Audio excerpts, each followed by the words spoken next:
Hey, John. Good to see you, man. So good to be here. I'm really excited about this. Sweet.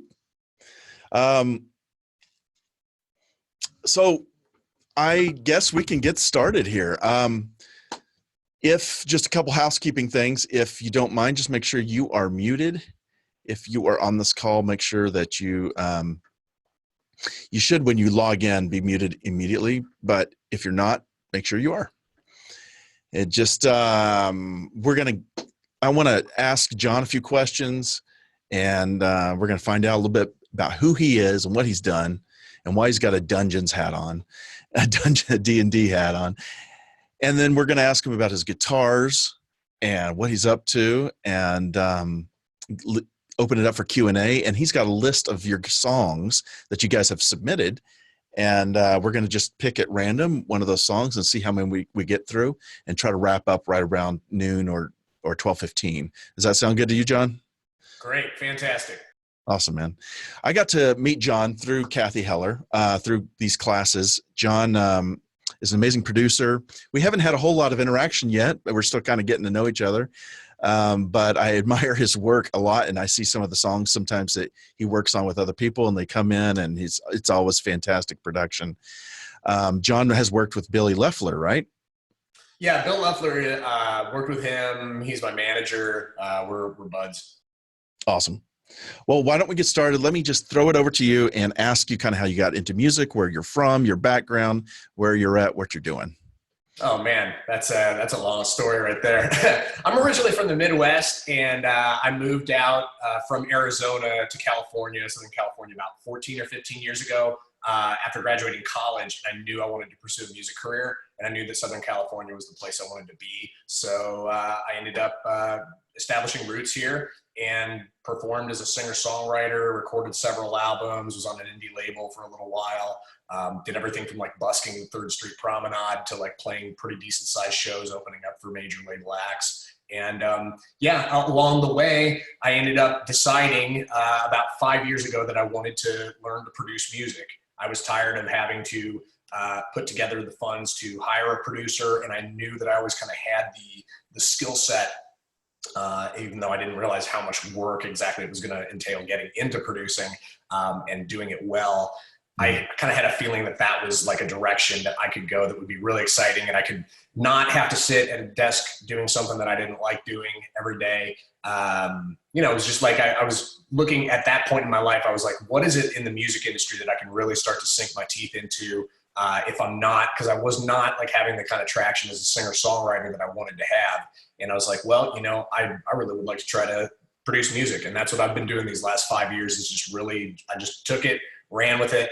And here I am today, full-time music producer. I still do some gigs on the side here and there. Yesterday I was like demoing out some stuff, knocking down like literally swinging 4-pound hammers at stuff.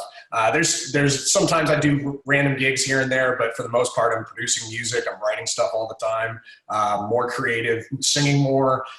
Don't do many live shows anymore, but I'm looking to get back into that too sometime this year. Things are just really exciting. It's been such a fun journey, and really like an unexpected one for me. Wow. Where in Arizona were you, and what were you doing here because I live in Arizona. That's why I'm curious. Oh, very cool. So when I was in high school, we moved when I was in high school, and I went to high school in Moon Valley in Glendale, and then went to Tucson for college. At U of A or? Yep, U of A. Very cool. That's awesome. So what instruments do you play? Are you obviously a guitarist? Are you a drummer as well? Do you do synths? What do you do? I've had a microphone in front of me since I was 4 years old, so my voice is probably like the instrument that I'm most skilled at, but I've picked up a lot of different things along the way, learned how to start playing guitar when I was 18. I went to college and learned there's different like branches of like different playing stringed instruments that I've picked up along the way. Pretty good with the uke, pretty good playing bass guitar, like basic stuff. And then along the way too, I discovered if you're a pretty capable rhythm guitar player, you can also figure out like programming drums, and also just like if it's basic stuff, it's not too hard. The one thing that I did wish that I had taken lessons on early on in life was piano, because I feel like as a producer, that's one thing that I kind of fumble around in more than anything. But fortunately, I know you don't have to do all this on your own, and I just hire people who are really good at playing piano parts if I need piano stuff done. Badass. I get asked a lot that we have a lot of students that are collaborating and trying to work with producers. And I get asked a lot, how do you, as a producer, because I've done some production myself, figure out and negotiate splits? So if somebody comes to you as an artist and says, hey, will you help produce my song? And you listen to their song, you're like, ooh, this has, legs. I want to work on this. How do you figure out splits? Well, every situation is different, I would say. I think it has to do, as a producer, we all have our ability we have a certain amount of time that we have to work on stuff. We also have a certain amount of resources that we need on a monthly basis to kind of pay the rent at our home studio, pay the rent at our studio. So I think that all factors in as well. But as far as splits go, I mean, just in terms of like when I work with people, I would never ask for like writing credit on something that I didn't write. I know that's sometimes, I think everything is negotiable, and everything, as when you're starting out, you can consider every conceivable angle that you could use to, entice a producer to work with you. But I just wouldn't feel comfortable myself, like taking part of a writing that I didn't like actually write. I know some people leverage that sometimes, but typically if it's like, I do a lot of co-writes, and if I do a co-write with somebody, I just consider this has just been the way that I've learned to do it, just because it's just so much easier to remember. And it gets the ego out of the way with this too, which I think is really important. That if you just do a co-write, it's just like 50-50 down the middle. If there's 3 people in the room and you're doing a co-write, it's like three ways with a split on that. If they're hiring me to do a track, I do a lot of deals that are like 50% of the master. And in those kinds of situations, it'll be like if there's 2 writers that are coming to me and we're doing a 3-way co-write, it'll be thirds down the middle on the writing and publishing, and then it'll be our 50-50 split. And then basically I'd have 50% of the master, and then the other 2 writers would, usually a lot of the times it's like they'll co-finance the thing, and then they'll kind of split the 25%, usually is what happens there. Cool. That's kind of that answer the question? Yeah, no, that's kind of been my answer as well. It's oftentimes get creative. I've had times where people have come to me and they didn't have a budget, but I really believed in the song and I really wanted to produce it. So I didn't have any writing toward it. So what I'll do is say, you keep the writing and publishing. I'll split the master, but if this song gets synced, I'd like to be paid, like the first $1,000 out of the sync fee as sort of my payment for producing it, or something like that. And that's just one of the solutions I've come up with, which is kind of outside the box, but whatever, just put it in writing. But I feel like the same way with you. I don't like to take credit for writing and publishing if I'm not writing and publishing it. If I'm just producing it, I usually try to take a piece of the master. Now, if I go in and say, we got to rewrite this chorus, and then it becomes, a collaborative thing, that changes everything. Wouldn't you agree?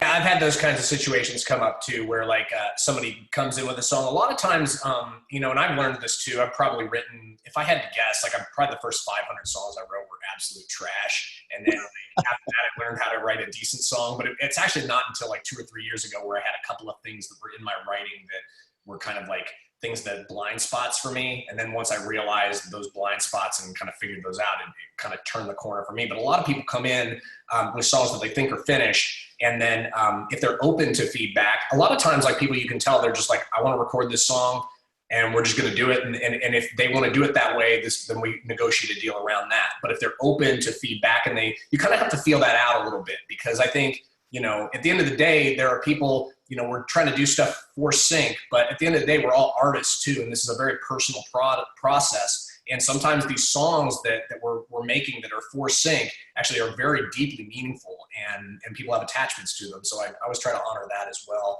and just kind of feel out like, is it a good fit? And if so, how can I maximum be of service and help out the person who's coming to me?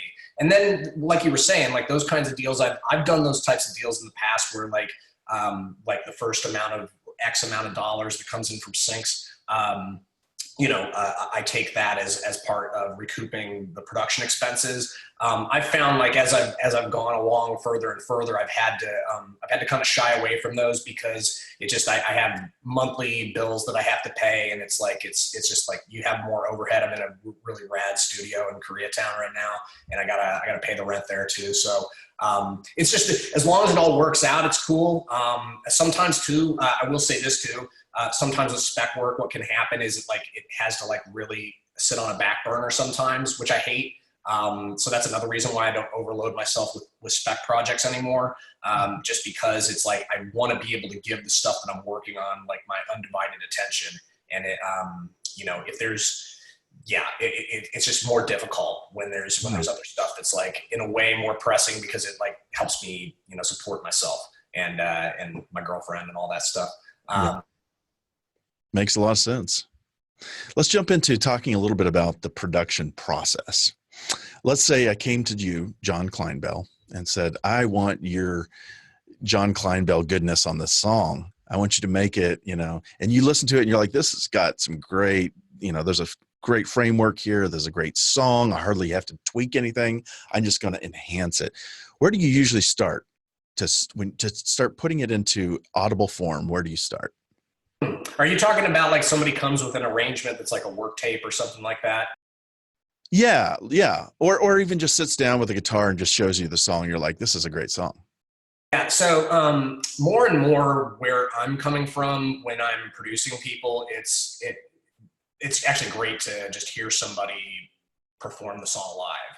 Just kind of get a feel for like the emotion that goes into it. Kind of you'll instantly get a feel for if there's any like, depending on what their primary instrument is, you'll get a feel for if there's any like timing issues with, or just the way in which they play, how that would complement or maybe rub against certain production elements you might bring in. But I'm mostly just thinking about the song itself and just, is it like what would actually complement it? What world, what genre could it fit into? A lot of the stuff that I do is singer-songwritery, but I borrow from all genres, and I'm constantly like pushing the envelope on what I can do. I've been doing a lot of pop stuff as well, and actually like a whole full-length jazz album right now. So it all kind of blends together, but I just try to like have an open-ended idea, and then I always ask them like, what do you like? What do you think is cool? Because people will bring that kind of stuff in, and I feel like that's like, for me, I have like an organic process with it where we're having a conversation, we're talking about the song, and we're figuring it out step by step where we would like to take it. Gotcha. Very cool. I love it. Michael has a question. Do you want to jump in, Michael? Just unmute yourself. Sure. How's it going? Great. Yeah, awesome.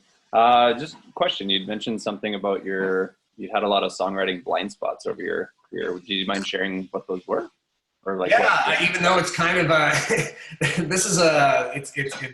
about like, it's just like I like to talk about this stuff because I think there's no shame in any of this stuff. Like we come into, like I've been around music my entire life, but there was a certain amount of like basic music theory that I never got somehow growing up. I never received any like formal lessons or anything like that. And there's something that's actually really cool about my music that I know comes from that, from having just kind of intuit things versus like having a structural understanding of how this works. But a couple of the things that really stood out to me that were brought to my attention were I would constantly, as like a songwriter, I would have like just a chord progression, and then in different sections of the song, I would change the chord progression.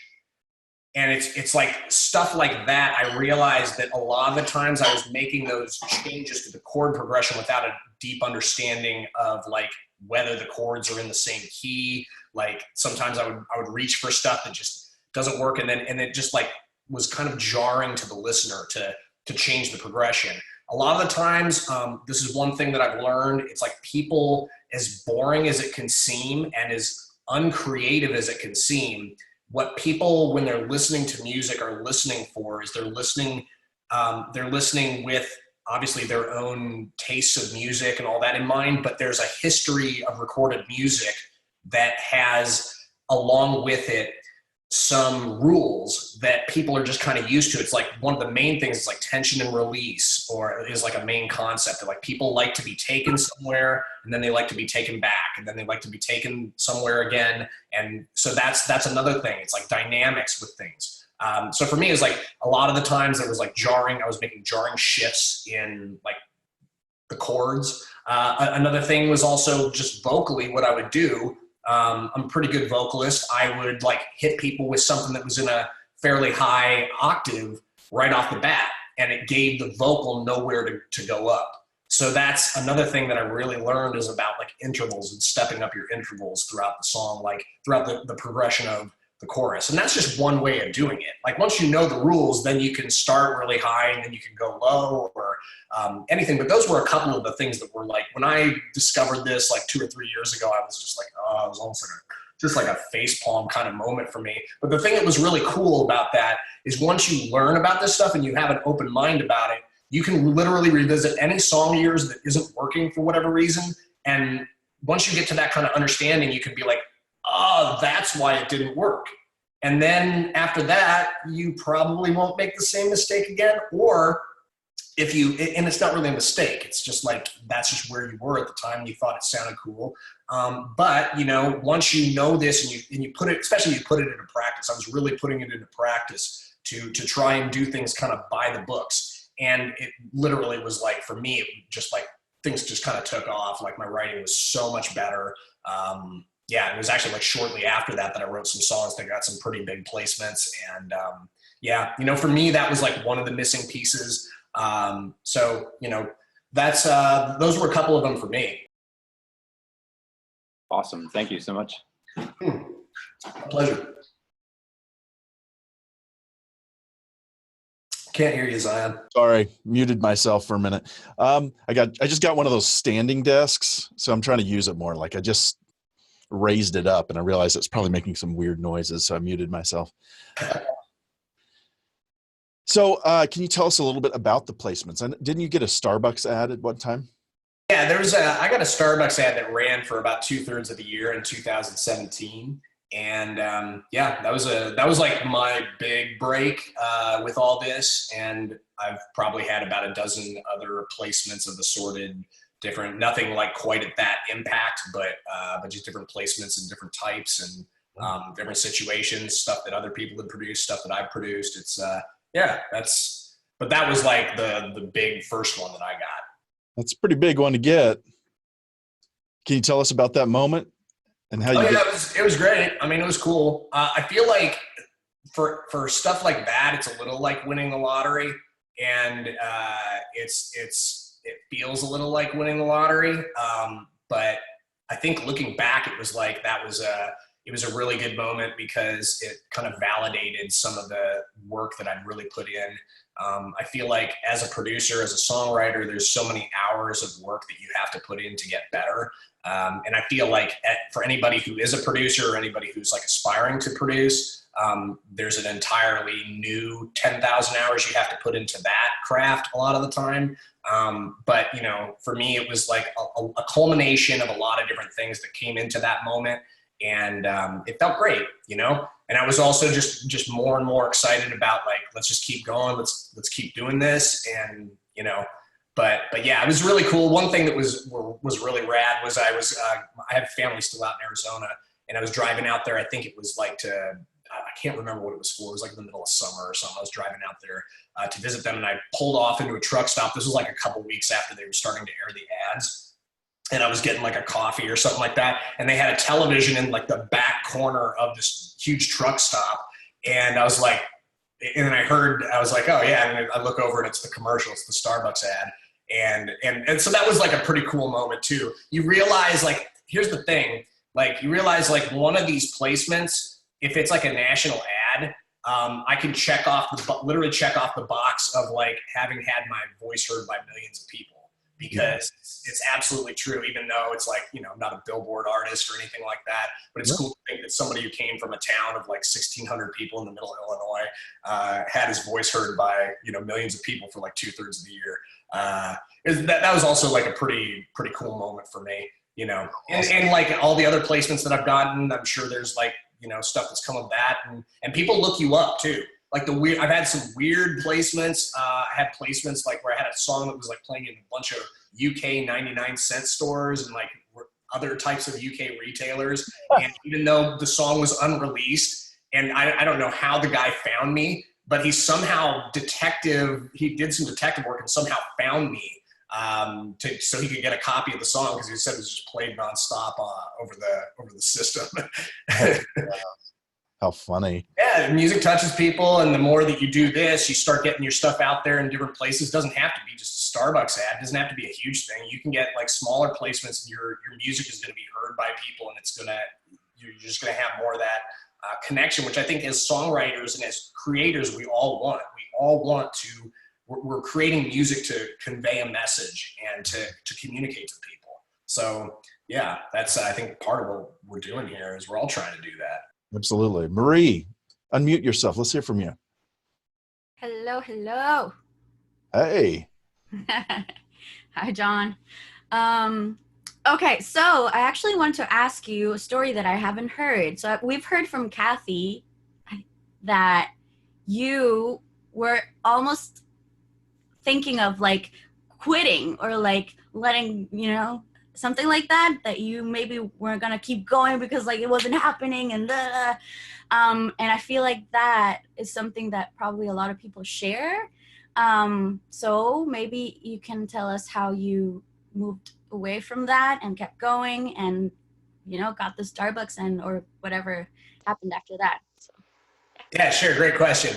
So like one of the things for me anyways, when I, first met Kathy Heller, there was like a certain amount of like confidence and self-confidence and belief that was missing inside of me. I feel like that over the course of a couple of years through her and as well as through other people who are just like so supportive and just like really game changing in my life and in that regard, really helped me to see my potential and helped me to believe in my own potential.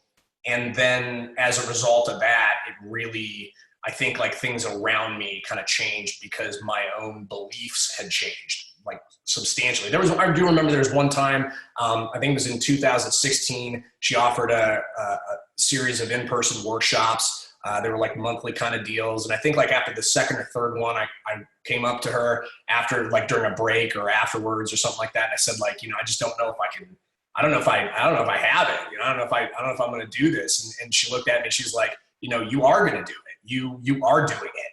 And there was something about like hearing that coming from her that was very powerful to me at the time. And I still remember it. Like, I frequently remember that. And there are times I think like as creatives where we can get really frustrated. We can be like, yeah, I'm gonna, it's easy to give up.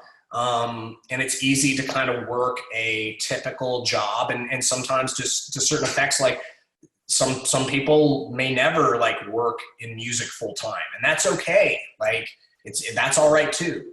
But I will say that just in my experience, if you don't believe that it's possible to transition into like a full-time music career, you are probably not going to take the actions that it requires to actually see it happen.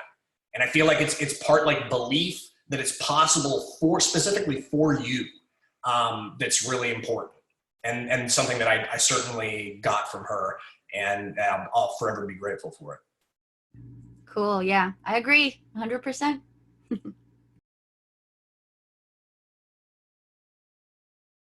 Can't hear you, Zion.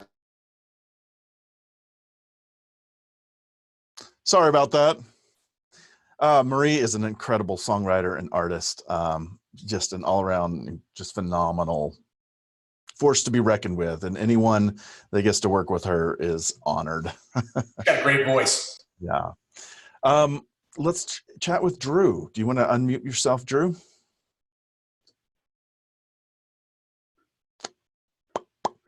There we go.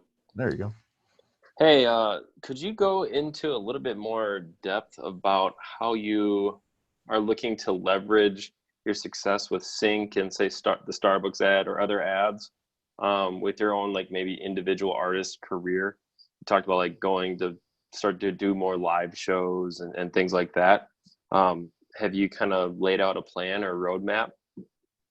Yeah, for me, a lot of what has happened over these last few years, it's like it's a culmination of like the songwriting, the production chops, just my desire to kind of find. I haven't quite found it yet, but it's like find that place, find that thing that really inspires me to get up on stage and create like an act around that.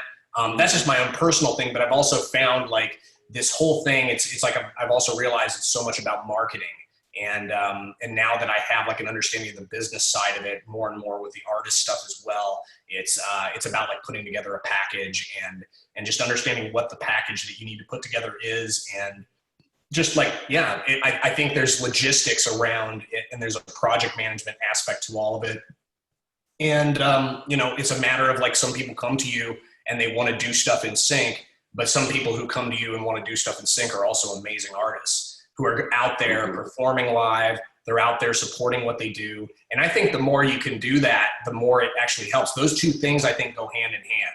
So I think like as things continue to evolve, you want to, when you're making stuff, less like sync bands and more like real artists that are supporting their craft and building an image around it. I think brands and agencies are more and more looking for stuff where there's an actual, like, they're looking for like cool bands and cool artists that they can affiliate themselves with, as well as like the brands want that as well. So I think there's, especially over the last couple of years, there's been a lot of pushback on like, for sync bands and stuff where there's like no presence. Sometimes like those placements are kind of off limits for people who aren't like actual artists. But so I think that there's like a lot of crossover between like doing stuff for sync and doing stuff for artists. I think that the whole artist thing, it's a different thing in that like there's obviously a lot more attention paid to like the release strategy, and that doesn't necessarily correspond with anything you're doing sync wise.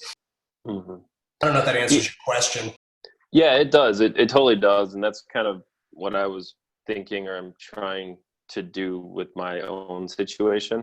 Were you able, I mean, you kind of talked about like some people tracked you down after that ad played with Starbucks. Were you able to even see analytically like, whoa, okay, I got kind of this little pocket of fans in the UK somewhere, or in this city or that city, and you're able to, maybe in the future, like try to tour around that or something? Well, you certainly could. The music for that particular ad was based around like kind of a 4-sync band that I just literally came up with the name of, and there was no real intention of like going out and playing shows around it.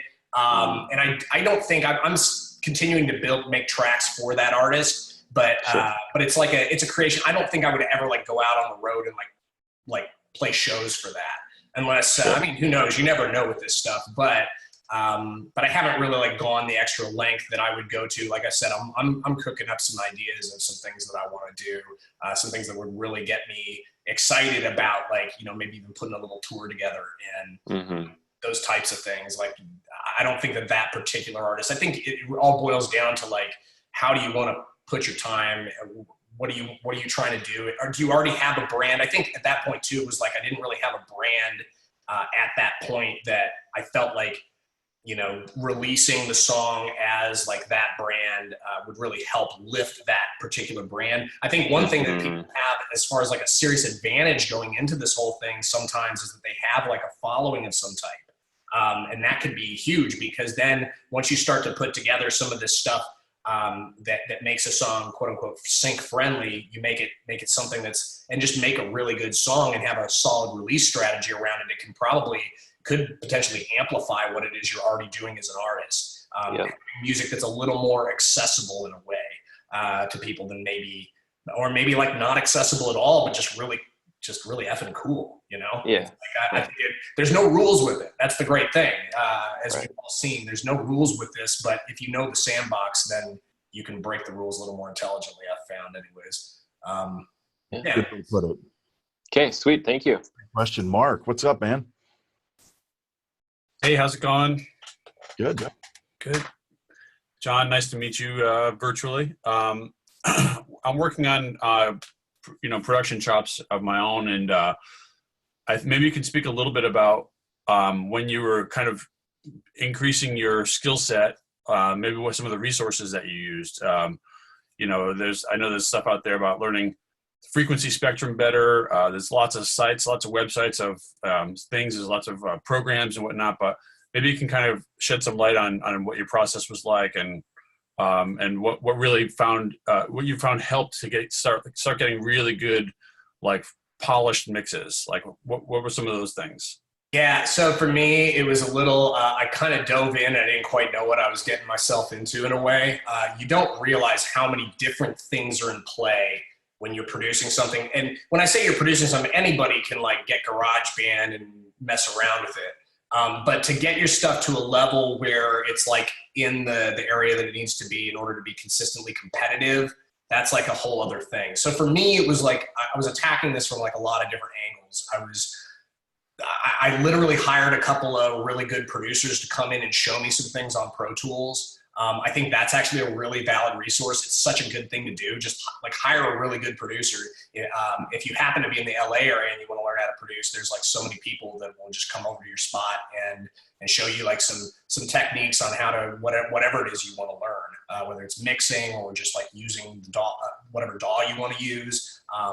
There's people who are really talented that have the time to be able to do this kind of stuff on like a hourly basis, kind of mentorship. That's the other thing. It's like mentorship, like getting in with people who are much better at what it is you want to be doing and learning from them, like having the opportunity. Sometimes those things come in the terms of like internships. Sometimes those things can come in the result of like you just become friends with somebody and then you can just talk things over with them, and build relationships. It's no different than like it is with like, you know, agencies or supervisors or things like that. You just build relationships with people who know more than you do. And then it's just like, it's really just like practice. You have to like, until you know how to, until you feel like you've really hit your stride, you have to do everything you can to just like produce as much as you can, learn as much as you can. I also took a course. I took like a producing course. There's so many producing schools out there, both online and offline. I took an offline producing school that was pretty good. It was kind of a crash course though. I'm not sure I would recommend like just doing something that's like a boot camp crash course, because there's so much stuff that'll be thrown at you. Like I didn't even know how a compressor worked when I first started doing it. And they were talking about like really fine use of compressors on different types of instruments. And it was just all over my head in one ear and out the other. So I think it's like it's a process, but there's like so many ways in which you can learn. And then also here's the other thing. You got to learn, you got to get those 2 or 3 people that can give you feedback that show you what it is that you need to improve the most, and then kind of knock those things out and learn those things as you're going along. Like one of the big things for me mix wise that I'm learning even like right now is how important room is and how important air and ceiling are when you're mixing. And like, those are things that, you know, 4 or 5 years ago, I was like having a hard time like making sure everything was working properly and running a session. That's the other thing. If you're like a producer and you have other people in the room, it's like that whole skill, like communicating with people and keeping it fun and also keeping it productive, and all that in the context of knowing what you're doing enough with the gear where you can work fluidly and you don't have like technical hiccups all the time. Not that it was ever like really bad for me, but it was definitely not smooth or quick, and you get faster too. That's the thing. You build up speed over time. So that's the thing. Build up speed, find out what it is that you need help with, and get the help, you know, and then just, I think you'll get better and better over time. Yeah, definitely. I've noticed that a lot as well. Things that used to take me forever, it's like you just can throw it in once you've done it enough times. Let's go over to Aura. We want to make sure that we have enough time for some songs. So let's do 6 minutes. Sorry to interrupt. Just a heads up. I did get through like all the songs that you sent me. So I don't know what we had time for, but I'm happy to go through as many of them as we want. Oh, thank you so much. That's awesome. Let's do 2 more questions and then we'll jump over to that. I think some songs came in since I sent you that list yesterday, or Victoria sent you that list. So we'll just have to get through the songs that you got. Okay. We can do like a cliff notes on them instead of like deep dive on every one. If we want. Yeah, that would be great. All right. So Aura, let's go to you. Do you have a question? Cool. Yeah. Hi. Hi. I feel like there's a lot of information already coming in of what I was asking with the artistry and sync. But one thing would be the blind spots you were talking about. Did you have some specific like revelation moments with like getting better at songwriting, especially for sync? Like things that were blind spots within songwriting, but specifically sync songwriting that you suddenly like, oh, boom, this makes sense. Absolutely. Like I was saying earlier, there were a few things that were blind spots for me that, just kind of all of a sudden things clicked. And then this was all kind of in the midst of me putting together a collection of songs. I wrote just a ton of stuff and didn't produce all of it. But I had a bunch of songs that I was considering potentially recording for an EP for sync. And what I ended up doing was after I had like a couple things that really hit me. I went through each of the songs and it was weird. It was like, for me, like the real growing moment for me was to listen to each one of them. And I'm like, I'm hearing the same thing that I always do. And that one's not going to work. And it hits too high with the vocal right off the bat. And it doesn't give it anywhere to go. And the vocal's kind of in this melodic range, this really tight melodic range that's like really at my peak vocal the entire time. I don't think this works. So for me, it was like, I had these realizations, but then to put it into practice can sometimes be like, I feel like I really had to let go of some like work that I really put in. Like some of these songs I'd done like multiple writing sessions to put them together and coordinated with people's schedules. And I don't know what it's like all across the country, but it's like in LA to get two people in the same room can be pretty tough.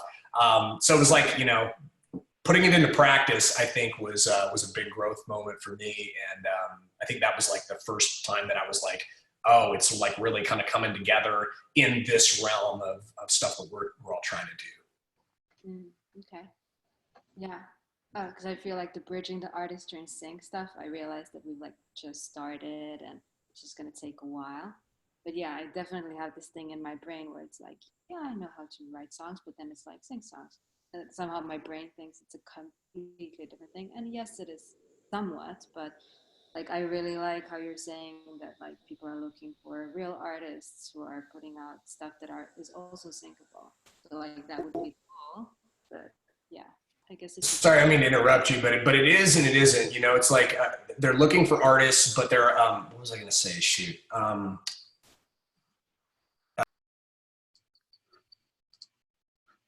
Uh-oh, we lost your audio. Oh yeah, it's okay. I realized I totally forgot what it was I was going to say, anyways. But something to the effect that as artists, like just that there's like at the end of the day, they just want cool music. They want really good, professionally created music that is modern and relevant. Or, if they're looking for something that's retro, they're looking for something that fits in a specific era of time that sounds kind of similar, or they're looking for something that sounds like a knockoff of something. There's all kinds of different types of placements and things that they're looking for. But yeah, I think there's a certain decision that you have to make in terms of like what you're gunning for. And I think for me anyways, that can kind of fluctuate from project to project. Sometimes I'm looking to make something that's just like a great artist track. That like somebody could be like, yeah, we want to put that in our show. Something that is like an actual artist who's trying to break up out of everything that's happening. And then there's other times where it's like, let's make a track that kind of sounds like this and is just really fun and could work in like a couple of different things. Or maybe we want to try to make something that's just like really cool, but in like a old timey way for certain very niche placements. So that's another thing to think about, just because people are creating, certain types of music doesn't mean that you have to do anything that's specifically like it, or, maybe your skill set is best fit for like, a different approach. So have an open mind with that is what I'd suggest. Cool. Thank you. Awesome. Deb or Jared, sorry. Did you have a quick question? We got to go quick, guys. We got a lot of people. Do you want to jump in, Jared? Can you hear me? Yeah, there you are. All right, cool. I'm on the windy west side of Manhattan, so I apologize. It's a little, yeah. I had the good fortune of working with John recently, and my question for John is, what are some of the best practices for working with a remote artist songwriter from both sides of the spectrum? Man, you would know. We've been practicing it. I would say like producing from a producer's perspective, I think you really have to understand, like, as far as like working with an artist who's outside of your city, you just have to get a really firm understanding of what you're trying to accomplish up front. Because I think like if there's distance, it makes it more difficult to kind of get all the pieces to come together the way you want them to come together. And then the other thing is like, you just got to really make sure, especially if the artist isn't coming out to you to track the vocals, that you get like a really solid situation with, make sure that the person has somebody who's tracking the vocals with like a professional engineer, which, so fortunately, like Jared hired somebody out on his side of the country and it turned out great. So those are the two major things I would say when you're collaborating with somebody long distance. As far as like Skypes and co-writing and things like that, that's a little different. I would say that the same rules apply to that as any other writing session that I'm doing. It's just a little, I find like when I'm co-writing with people long distance, it can be a little weird because you'll have an idea, but like if both of the mics are on, and it's just like, it's the whole thing that Zion, and I've done this too with like Zoom calls where it's like, just stuff like, you kind of talk over each other, but you can't really hear each other sometimes. But other than that, I mean, it actually is pretty exciting. It makes co-writing with people you wouldn't normally be able to write with possible. And I don't know. I don't think songwriting, there's so much of a difference, but producing certainly. Definitely. Deb, can you make it real quick question? Then we're going to go to some song. Quick question. Thank you so much, John. My question is, and it was posted in the thing. Can I make it quick? How did you get your placements? Were they from Catch the Moon? Were there other agents? Did you do it yourself? How did you pitch them, and how did you get your placements that you have already? Yeah, at the time, my songs were represented, pretty much my entire library was represented exclusively by an agency, and they went out and pitched my stuff, and that's how I landed the placement. It wasn't Catch the Moon. It was a different agency. Awesome. Thank you so much. Great question. All right, so let's jump into some songs. John, which song would you like to start first? I want to play a clip of it, and then I'll let you talk about it. We don't have to listen to like a whole 2 minutes. Yeah, no, I was going to suggest that too. It'd be good to get a little clip of it, and then it really doesn't matter because I have notes for all the ones that you sent me. So whatever order you want to do them in is fine for me. I don't know which ones on my list. I've sent you which ones you don't have. So why don't you tell me the name of the song and I'll play it real quick. Oh, that's great. I mean, we could just start from the top. I don't really care. David Teely, Christmas Spirit. Do you have the link for it? Yep, got it. Let's do that one first. All right, here we go. I'll just play just a quick sample of it, and then we'll go back to you. Great.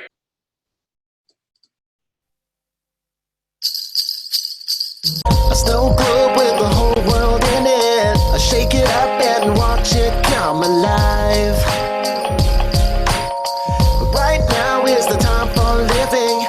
Life's short, so let's start giving. Let go, because we're living our dreams and we're counting the things that Santa's gonna bring tonight. Oh baby, it's Christmas, Christmas, so come on and hold me tight. Oh, it's you and me and my favorite things, and I feel like a kid tonight. Awesome.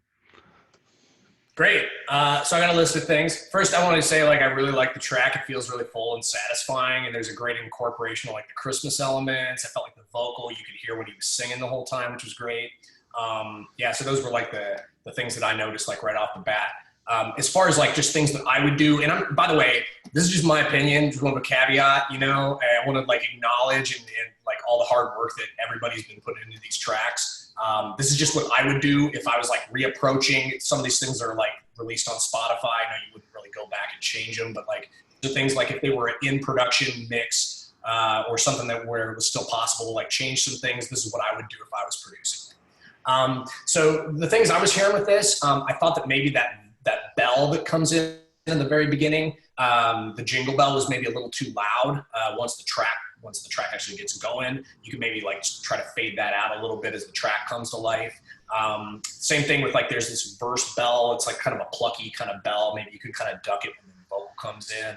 Maybe you can side chain it to the vocal so that the vocal can kind of, because it kind of ventures into some of the same territory that the vocal is doing, and I think it's kind of muddying things up a little bit in that frequency range. The other thing, vocals, I felt like they could use a little bit of variety. So I'm just reading off my notes. Specifically, and I'm going to talk about this with a lot of the songs, it's like treatment of the main vocal specifically. On a lot of these tracks, what I'm hearing, and this is something that I was a big game changer for me production-wise, was realizing that I didn't have to have the same like effects chain on the lead vocal the entire song. I can literally like make like 3 copies of my entire lead vocal. I can like heavily compress like one of those versions. I can just play around with different stuff, and that's just like on the tracks themselves, not to include like different effects you can put on things in different moments and automate it. Specifically with this song and a lot of the songs that I've heard, it's like the reverb's pretty much the same the entire song. If there's a delay, it's pretty much the same the whole song. What I would do on a track like this is like during the verse, I'd maybe keep it the driest and it's going to be the whole song. And then like when the pre-chorus kind of comes in, I'll turn up the reverb just a little bit longer, maybe even throw on a delay if there's not a delay yet. And then by the time like the whole track's going, there'll be like, sometimes I'll have like 3 or 4 reverbs. That's pretty rare. I usually just use 2 reverbs, 2 delays. There's some different stuff I do in terms of like saturation is a huge thing for me on like pretty much all the instruments that I'm especially when I'm going into mix. Saturation is huge, but it's also like one of the things that gives vocal kind of like a presence and a bite that allows it when you're listening on the phone to have it really come through in like a pleasing way. So yeah, those are some of the things. And then another note I wanted to make, oh yeah, this could really use some like ad libs and like delay throws, like just kind of stuff between the lines, like ho, ho, ho. Like I'm not listening to the track. I could literally sit there and just like riff off some stuff like between the lines, or just be creative about it. It's certainly part of like the urban sound, and I feel like there's a certain crossover with this, obviously. So maybe you borrow some of that stuff a little bit, some of the ad libs, some of the delay throws, and then as far as like beats, also you could try like throwing some extra pops on it, maybe like tunes and hats, just give it a little extra like kind of sizzly texture on the top during the choruses. I think would be cool. I think there's a string thing that happens in the reverb, and when it cuts out completely and dry. I would like add a little bit of reverb to the end of that. And then, yeah, the other notes I had was the auto-tune latch is really heavy sometimes on this. So unless you're really going for that, there's a couple notes where it sounds a little funky. Maybe automate the auto-tune a little bit. And then the starts and stops, it's like looking for transitions that could kind of like be like almost a full stop or like mostly a stop, because it feels like the song just kind of chugs along at the same pace. I know that's a lot of stuff, but hopefully can people like rewatch these? And yeah, I just posted the link, so anybody that is going back can click on it and hear your notes on that song. Awesome. I also want to throw out to there for anybody, if I gave you feedback on your song and you loved it, let me know. If you hated it, let me know. And if you have any questions about like what I'm talking about, you can always reach out to me. I'm really happy with it. Okay, awesome. Talk a little more specifically about it. Thank you so much. Very so generous. The next song is Fish, is the artist name. Yeah. All right. Let's do that one. Fish. This song is called Eternity. And who is Fish on here? Reveal yourself, Fish. All right. Let's check it out.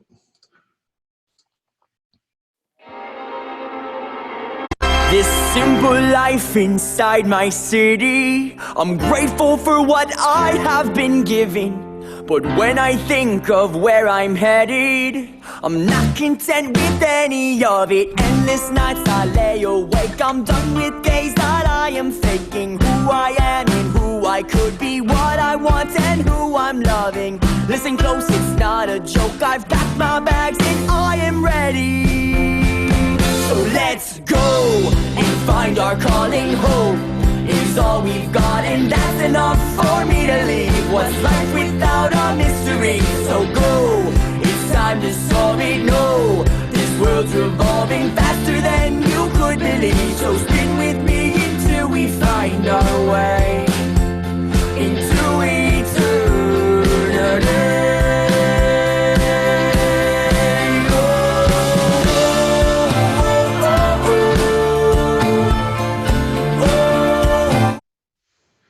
Sweet. Yeah, so I love this track. I think it's really cool. It's got like a classic rock thing, got the fun thing going with it. I think the drums sound great, and I'm assuming they're real. They sound really good. I would probably lock in the drums a little tighter timing wise. I noticed they'll kind of get cruising. We didn't have a chance to listen to the whole song, but like they kind of get cruising and then they'll experience a hiccup every once in a while. So maybe just tighten those up a little bit. The choruses I do like real gang vocals on. You could literally like just look home, oh, like whatever the words are that are on like those downbeats. You could just do stabs or you could do like unison throughout. And I think it could be cool. I would play around with that. I think for dynamics, it might be better to just have them be like, and then once you do that, you can add like additional instruments potentially that like kind of accentuate those parts. Those are some of the things I like to do.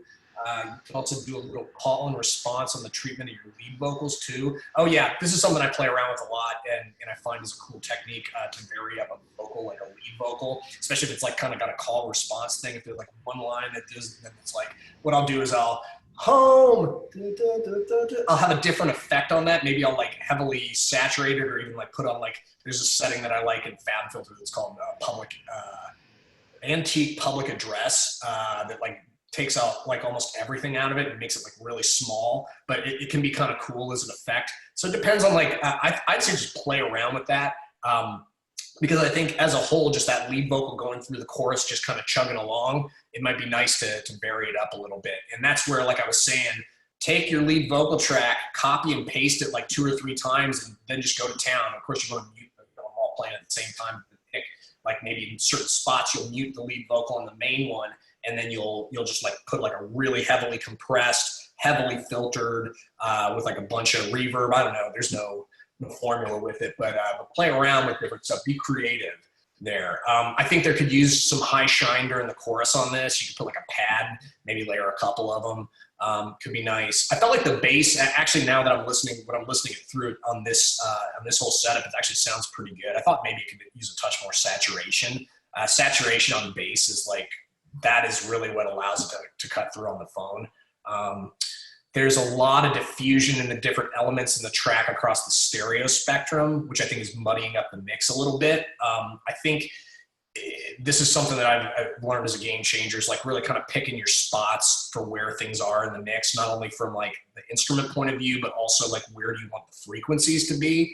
And I beat this kind of like a dead horse, but a plugin called Vitamin that I use like on almost every track, where all I do with it is I put it on like the submix or the master bus, and I just dead center all the frequencies that are 90 hertz and below. And what it does is it like kind of sucks like all the muddiness that's like in your track, and it kind of brings it to the center, and it kind of focuses your low end, your super low end in the middle. I find it really, but you can play around with that if there's certain frequencies that are just kind of like ringing out or washing on the sides. You can play around with like either filtering them out with EQ or I think that this mix could just use to be cleaned up a lot frequency wise, and just I think that's a whole like 2-hour conversation of how I would do this on this particular track. But I thought it was a nice job. I think the track's cool, and it just needs some love maybe. All right, let's do, thank you so much, man. Let's do Take the Wheel. Let's check this one out, okay? Which one's that? Who's that by? Ken Lampkin.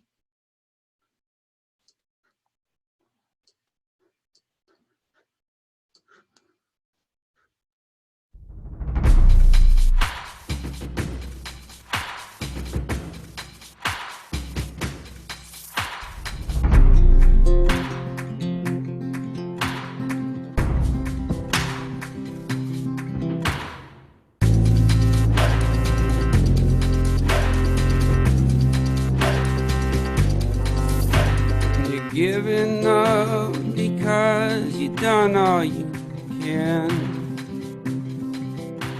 1 minute you're down on your luck, the next you're the man. Staring out, thinking how far this will go. The road is long, the movement's slow. I'll see you through. I'll see you through the weakest part. you need me to take the wheel and let you know. I'll take the wheel and let you know.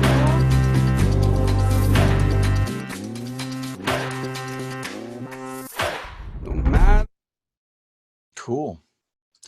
Ken, are you here?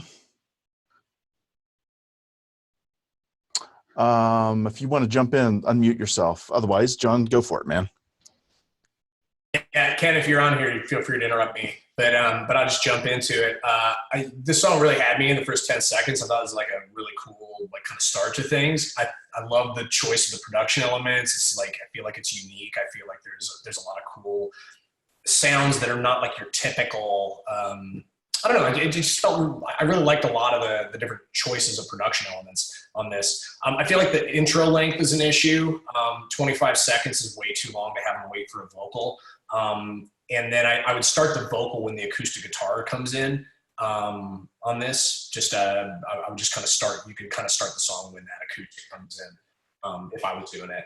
I was curious how the acoustic guitar is tracked on this one. It sounds a little DI to me.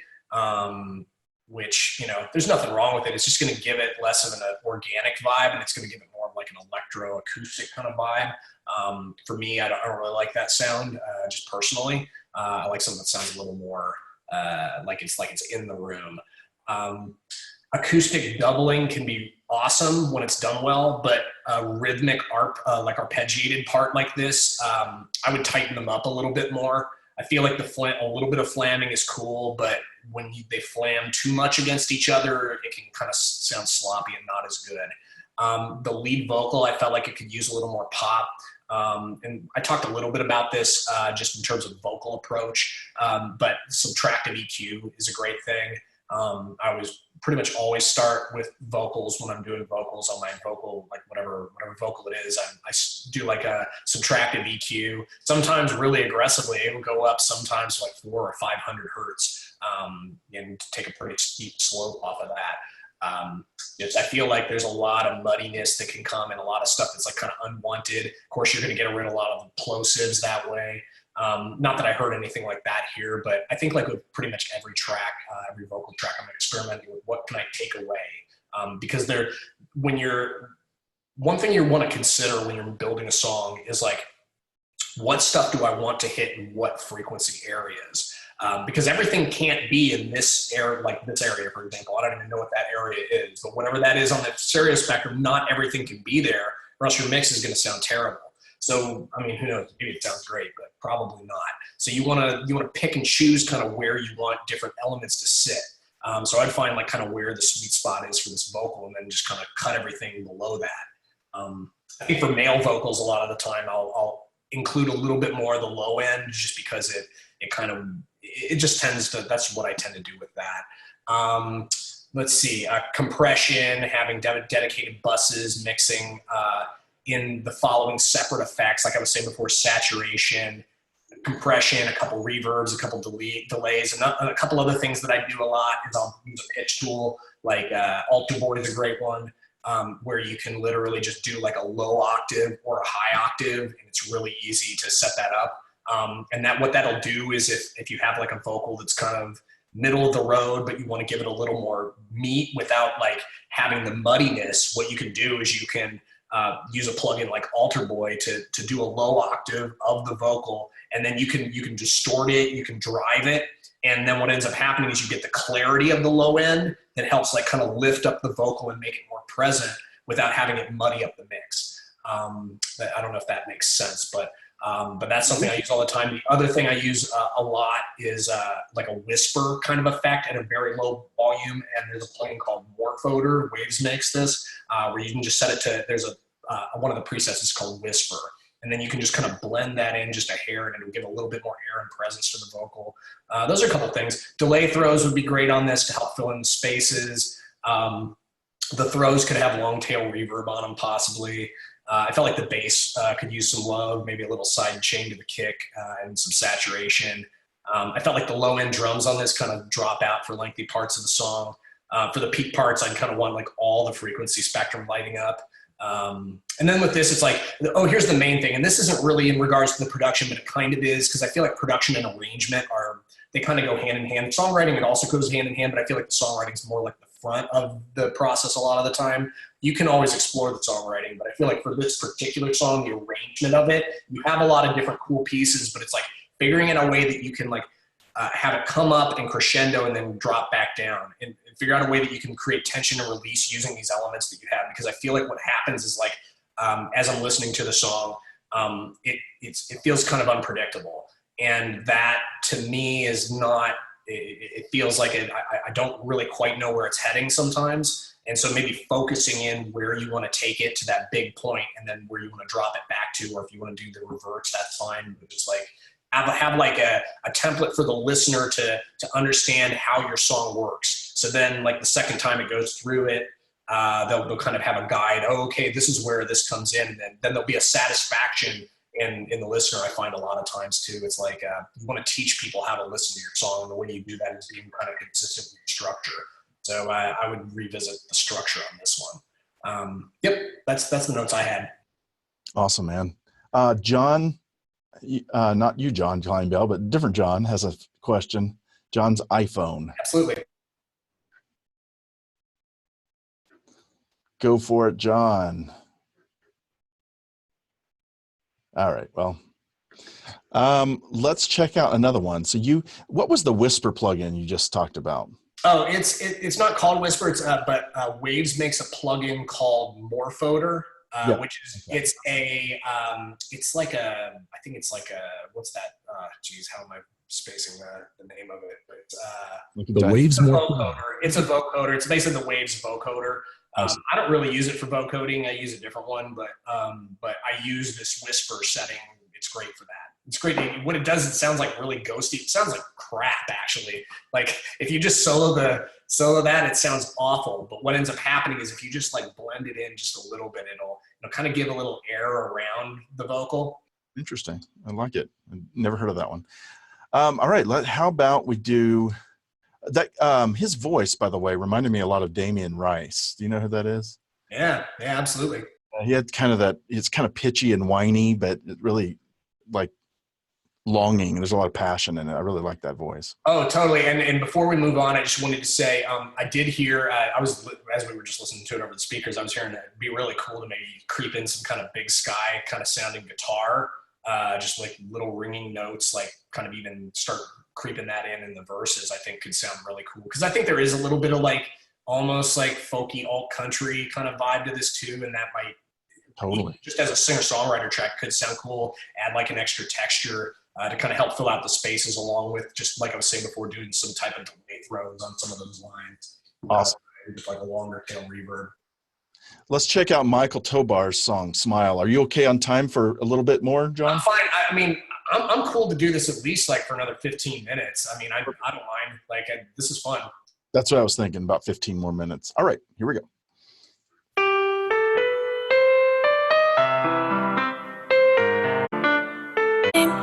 To give yourself a little time to feel like yourself again. After all, you've had the wind knocked from your sails again. But even though you're feeling codependent, pretty soon you will be on the mend. So put on your game face and smile, smile. Nobody likes a frown. Smile, smile. Although your spirit's down, search until you find a little peace. Time's up. Awesome. I'm so sorry. Mikkel, not Michael. I apologize. Mikkel, are you on this call? Hi. There you are. John, do you want to tell her what your thoughts are on that? And I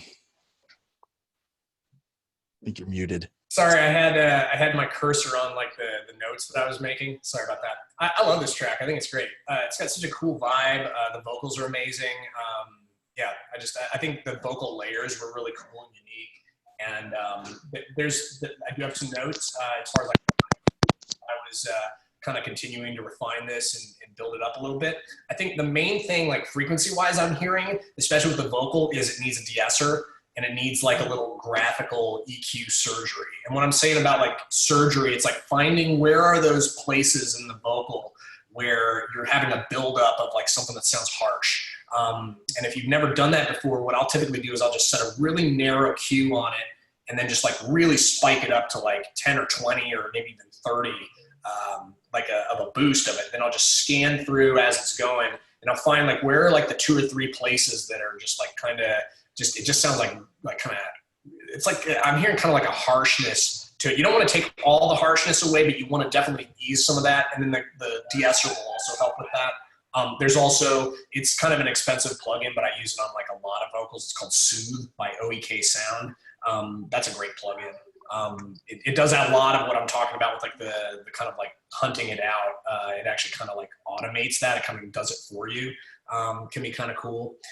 So that's the first thing, like sound wise. There's this little cool tremolo whistly thing on the right side during the second verse. I wanted that on the first one too. Just like either that, or maybe you could even add something else that just kind of serves maybe the same purpose. It kind of glues. I feel like that in that second verse, it kind of helps glue everything together a little bit. And I love it. I do feel like the vocal sits a little too much on top of the mix. And that the dynamic of the lead vocal feels a little the same throughout. And I'm just talking about the effects and the treatment. I'm not talking about the performance of it. I feel like there's some really cool old timey aspects to this track. And I'd love to hear some more, like, maybe you could try experimenting around with like hard filtered, like that, like I was saying earlier, that anti-public address setting on Fab Filters, Saturn is really great. But there's like tons of other filtering plugins or like just EQ that you can do that would kind of simulate the same thing. I don't know exactly what that setting does, but it makes it sound kind of old timey. So I think that might be cool. I think the piano might be a little wet. Maybe the reverb was thrown on as an insert instead of a bus. Either way, I just think it kind of takes some of the clarity out of the piano, which I kind of liked the piano sound. I felt like it was a little muddy and wet. And I was wondering if you were using the same reverb on most of the elements in the song. That was one question I had. Is that, can you speak to that? I would have to ask my producer, but this is so helpful to hear all of your ideas. I mean, the fact that you're able to just listen to like a little tiny piece of it and have so many great ideas is really, really helpful. So I took very detailed notes that I'm going to bring back to my producer. Thank you so much. Uh-oh, I can't hear you now. There we go. Oh yeah, like I was saying, happy to, like, if you need like everything like written out, I'm happy to. I have this like literally in a text, so I can like or in a note sheet, so I can copy this to anybody who wants them. But yeah, I mean, I feel like you're really like onto something cool here. And I feel like if you are using the same reverb in most of the elements of the song, it would really be good to like have different reverbs for different instruments and purposes. Specifically with the vocal, you'll probably want to have like a really short, like kind of one vocal technique that I use a lot is like having a really short delay, like a slap on the lead vocal, and then also having like a plate.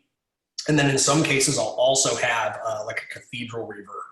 And what happens if you blend all those things right is you'll get this really cool kind of like live sound to the vocal from the slap. You'll get this really nice kind of initial tail from the plate, and then you'll get like a really gradual thing that kind of eases out with the cathedral reverb, or like just a longer type of reverb. Now the cathedral doesn't work with every type of song, but I think it might on this one. But yeah, and then who knows, maybe play around with the delays. There's all kinds of stuff you could do. Just I think varying it up, and then just like on your different instruments, you just use different types of reverbs. You want them to all kind of sound the same and work together. But, as long as nothing sticks out, just be creative with it. Awesome. Great. Thank you so much. Thank you, guys. My pleasure. Let's jump to the next one. Let's go over to David. We already did yours. Let's do Laura Chartier. And away we go. This is called Dirty Heart.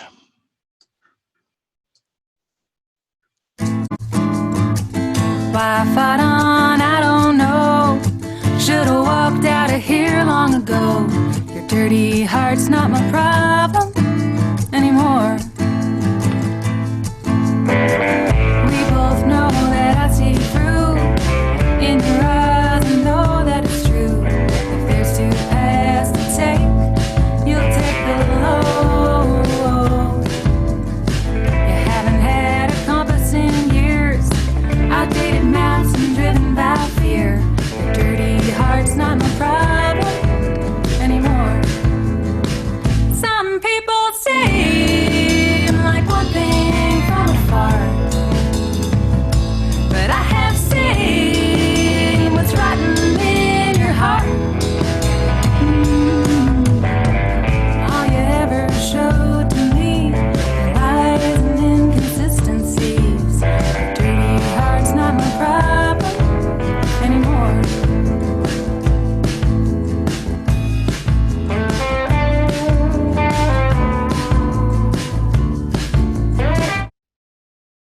Very cool. Are you here? Is it Laura? Laura, are you here, Laura? Laura. All right. I don't think Once again, she can just interrupt me if I'm talking, but I'll just jump in. I know she was asking for specific feedback as to whether this style of music could find a place in placements. I think for sure, like there's definitely a place for music that's like this. I think it's just a matter of like kind of, for me, I would just like try to coolify this whole thing a little bit. And that's like a terrible word, but I think that's like the best way that I would put it. I feel like it kind of like sets up little too plain, typical an arrangement until the drums kick in. It's just very plain singer-songwriter type thing. And I actually didn't expect it to go where it ended up going. I thought it was cool where it ended up going, but it would have been cool to have like some kind of hint that that's where it was headed, sound-wise. And I think there's different background atmospheric things that you can create. I think you could make the guitar sound itself, the acoustic guitar sound, darker. I feel like it's a little bright for kind of the subject matter. Maybe you can find a way to darken the acoustic guitar a little bit. I'm finding also production-wise, the acoustic takes too high a place in the mix, especially once everything kicks in. The acoustic is flamming with the drums a lot. I don't think it works moving the AC, the acoustic guitar, to the far right once the drums kick in. I usually like just keeping something, if it's in a place, I like trying to keep it, especially if it's something that's like supposed to help glue the song together. You kind of want to keep it in the same place. Could be a little jarring. The drums are out of the pocket a little bit. I did want to say this when it comes to like, because I noticed this on a fair number of the tracks as well, that when a lot of us, like I just relate all too well, because like for years I was out there like street performing and stuff, and I was like, kind of holding my own rhythm. And then once you go in the studio and you're laying down a track with like a drummer or a band or something like that, there's a certain amount of like change that you need to do in your play style sometimes to make it sound better as a whole with like an entire ensemble. Whereas like, maybe you were having to hold all the rhythm yourself, it might sound better to like simplify the strumming pattern and keep it like more in time and locked in with the drums, and let the drums and the bass kind of like hold the rhythm down with it. Or if you still want to do the same thing, figure out some way EQ-wise that you can get out of the way of the elements that are kind of driving the rhythm. So those are two things that I would tend to do. If I had like an acoustic track that was already recorded, I would work with the frequencies as much as possible so that it minimizes any kind of flamming that's going on. It's really hard to quantize acoustic guitar. So that's one of those things where you kind of have to get the acoustic guitar right. You can do a little bit of nudging stuff around, but yeah, the other thing, I think there's something with the acoustic and the sound. I think this is just talking about what I was talking to earlier. It sounds a little too bright, and you could re-record with like a darker sounding acoustic guitar. I think it might be cool. Graphic EQ will help with like notching out any kind of harshness. Once again, you can do the same trick like when you're notching out stuff on a vocal. You can do the same thing with acoustic guitar. Actually, there's also a lot of times I'll do with like pick noises, because I really like to close mic acoustic guitars a lot of the time, but I'll get a lot of pick noises and kind of harmonic frequencies sometimes to get in the way. I'll be doing a lot of like kind of surgical stuff to get that out of the way. There's also a plugin called, I think it's like X-Click, by Waves that noise reduction plugins can be your friend with acoustic guitar stuff when you're mixing as well as when you're tracking. You like the overall sound of the acoustic, but maybe you're getting a little bit of the pick noise coming in that you don't want it to pop quite as much. I just thought also too with this, it's like with a lot of the songs, the vocal sounds more or less the same treatment throughout. Some dynamics for the vocal in just the treatment of the vocal. And I talked about earlier, like what I would do if I was like kind of reapproaching this. I would really just try to be creative and kind of build to it, start from like more of a basic thing, and then build up to, so that like another thing too that can happen is like your vocal, if you have the same vocal treatment and then it comes to the chorus, the vocals can literally just like disappear in a way. They don't quite have the same presence, but those things that I was talking about, the parallel compression, the saturation, maybe even the whisper stuff to a certain extent, and maybe even like during the choruses you could get a little bit of a high shelf to it, depending on what it sounds like. These are all things that help the vocal cut through once everything is going on. Right. Yeah. So, and then also I thought like once everything kicked in, you could throw piano or organ. There's definitely more room for like development of things. I just think that's it's a good start. And I think it's just a matter of like kind of coolifying it up and just getting like some of these things specifically with vocals and timing stuff, vocal stuff. That's what I do. Awesome. Hey, we have an artist, Nancy. She wants to ask you a quick question. I think as far as the rest of the songs, if you don't mind, if you have some of that feedback in text, I can get it to those people if you want to send those back to me. Happy to. Yeah, because they would probably really value your opinions on that stuff. This has been fantastic. Yeah, I just wanted to say to everybody, like, great job. Like, so many of these songs are like, I feel like they're really cool starts. I mean, all of them have potential, and it's just a matter of like, figuring out like what's your sound and continuing to refine your production skills. And if you're working with a producer, communicating to them what it is that you need from the track. And always also just remembering, it's like, what do I know? This is just one person's opinion out of many. So you might say, F all your feedback, John, I'm just going to do this. And you might end up landing something, I don't know. This is like, it's just my opinion. But if it helps anybody, I'm glad to do it. And So good. So valuable, man. Thank you for doing this. Nancy, are you there? Do you want to ask a question? I'll unmute you. There you are. Hey, sorry. Hey, guys. Hey. Hi, John. Hey, I first of all want to say this has been amazing. Like, I am just blown away by your knowledge, and it's just, awesome. So we worked together very briefly, and I wanted to say there was one thing that I learned from you that I have really appreciated. And so I just wanted to share that and wondered if you still did it. It was when we were working, you were saying that you muted all of the tracks, and then you took in like you only took in the ones that were really important and crucial. And I thought that was just like awesome, right? Like you lay down all your tracks, and then you just like really see what's most important, and then you put those in. And it's just a lot of other producers I worked with didn't really know that concept. So I wanted to know if you wanted to share that, because I thought that was really cool. Are you talking about like approach to mix or approach to like just like doing things in general, like starting with like the most important stuff and then building up around that? Yeah, just the production side before the mixing. Like when we were just laying down the stuff, like, we would lay down a bunch of ideas, and then you'd be like, okay, now what's really essential in this verse? And sometimes like the guitar wasn't even essential, and it would just be percussion over vocals, and I thought that was just really smart.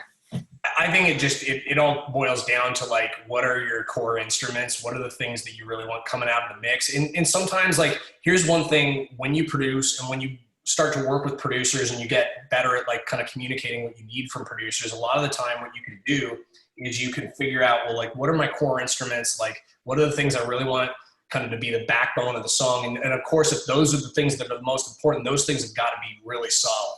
Because if you're building something, you got to have a really solid foundation. So a lot of times, especially for stuff that's for sync, it's like, if nothing else, it's got to like, the rhythm's got to hit. If it's that kind of song, if it's an acoustic guitar driven singer-songwriter thing, you just got to get like, especially if it's like something that's like you really want the focus to be on the song, and maybe it's going on in the background while it's like there's like a scene unveiling and your song is like kind of the thing, you probably want something that's like just super present. You can almost feel like you're in the room with the acoustic guitar. You probably wouldn't spend as much time like getting the snare drum to sound a certain way or something like that. But you might, but it'd come at a later time. So yeah, that's certainly the approach I take. It's also the approach I take when it comes to mixing. I find like getting the most important parts sounding right first, and then starting to build around that and get everything kind of complementing that. Because then you'll find like, oh, this thing that I thought was important, it's not really important at all.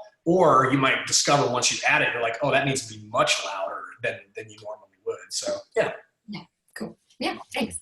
Awesome advice.